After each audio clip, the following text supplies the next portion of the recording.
নভেম্বরের মাঝামাঝিতে রাজধানীতে শুরু হয়েছে শীতের আমেজ।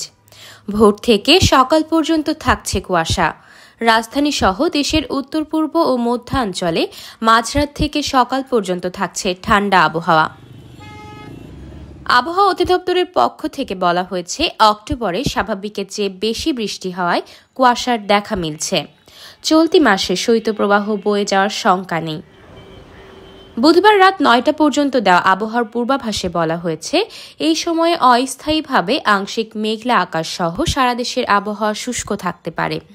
পাশাপাশি রংপুর বিভাগে রাতের তাপমাত্রা সামান্য হ্রাস পেতে পারে এবং দেশের অন্যত্র তা সামান্য বৃদ্ধি পেতে পারে। এছাড়া এই সময়ে সারা দেশের দিনের তাপমাত্রা প্রায় অপরিবর্তিত থাকতে পারে। আগামী বৃহস্পতিবার সকাল ৯টা পর্যন্ত অস্থায়ীভাবে আংশিক মেঘলা আকাশ সহ সারা দেশের তাপমাত্রা শুষ্ক থাকতে পারে।